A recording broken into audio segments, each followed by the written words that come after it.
Well, last year, a group of legislators, most of whom were men, mandated to women that they must have medical procedures that not only is expensive, but at times unnecessary against their will. That decision that was made by legislators should never be given to a woman. That decision should be made only between a woman and her physician. It was an embarrassment for the Commonwealth of Virginia. It's not the direction that Virginia needs to go in, and we can do better. So, Mr. Chairman and members of this committee, I would like to give you the opportunity right now to right a wrong that was done last year, not only for women of Virginia, not only for physicians, but for the entire Commonwealth, and repeal the ultrasound bill. Thank you, Mr. Chairman. I thank you all for your attention, and I know there's some folks who would like to speak to this bill.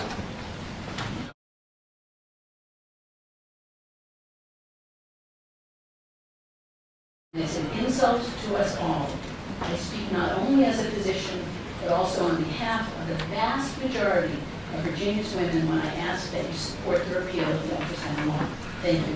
Thank you. What I'm saying is, instead of the law saying what it says, if it were to say, in the event that a doctor does do an ultrasound, they should offer it to the expected mother. Well, I think the reality is most of these patients are getting ultrasounds, but we do it because I spoke with the patient. She asked me for my best counseling if I need that. We do that. It's a discussion. For it to be a mandate is just ridiculous. Okay. Offer the viewing of it. Well, I mean, I guess to respond to that, I think it was the patient's information. If she had a procedure, lab test, anything, they have a right to their information. So that's already exists. If she wants to look at it, she can. It curtails a woman's constitutional rights to privacy and liberty by subjecting her to possibly unwanted and unnecessary medical procedures. It places undue burdens on women seeking legal and safe abortion care, and it's simply a delay tactic that imposes additional costs and prolongs a woman's access to her abortion. Auntie Stewart Reed, Planned Parenthood Advocates of Virginia.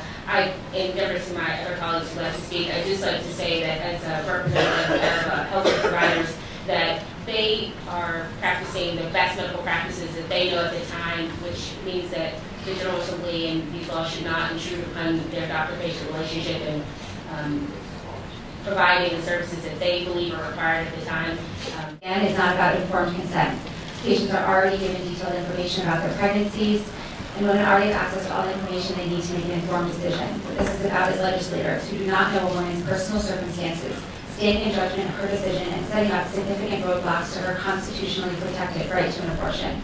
This is political interference and ideological coercion. I ask that you take a step back and reconsider your decision to interfere with doctors' medical expertise and to impose this burden upon Virginia women. Thank you.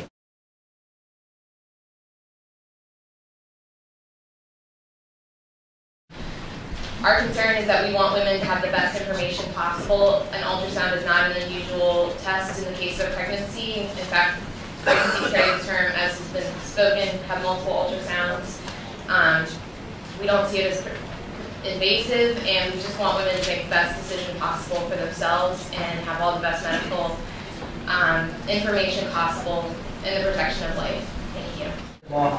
Women like myself who have had abortions require all the relevant medical information we must have before making this permanent life and death decision. In point of fact, the national pro-abortion, abortion advocacy groups, and abortion providers have already acknowledged that 98% of the time this type of abortion procedure, of ultrasound procedure, is already done. In fact, the transvaginal procedure is the method preferred at 98% of abortion facilities nationwide. This is already being done. With the work you did last year by passing the ultrasound bill, protecting women who otherwise might not have the opportunity to see the ultrasound, is a step forward for the women of Virginia. It respects us, respects our intelligence, and it makes sure that those who might be unscrupulous in the providing of abortions will not deny women access to accurate medical information before a life and death permanent decision is made for ourselves and our children. Thank you very much, members. Thank you. Good morning, Mr. Chairman, members. My name is Victoria Cobb, President of the Family Foundation.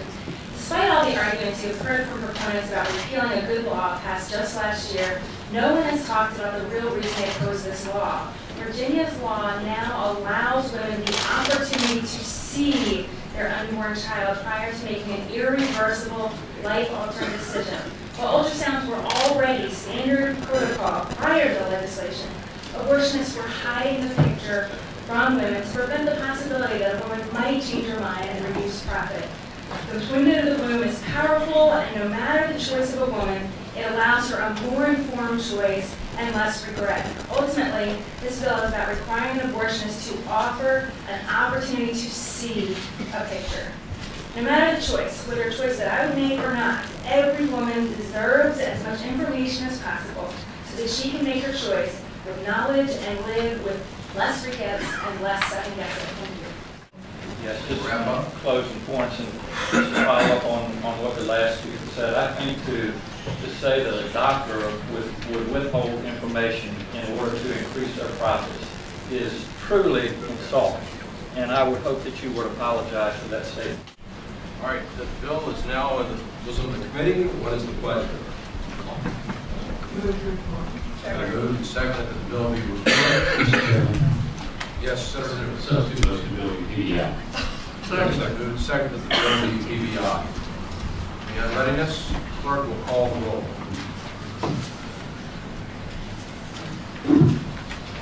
Senator Stanislaw? Senator Lucas? Senator Howe? No. Senator Newman? Aye. Senator Levin? Senator Lott? No. Senator Barker? No. Senator Northam? No. Senator Miller? No. Senator Smith? Aye. Senator McWhorter? Aye. Senator Black? Aye. Senator Carrico? Aye. Senator Garrett? Aye. Senator Martin? Aye. Eight The bill yeas and- is PBI at 87.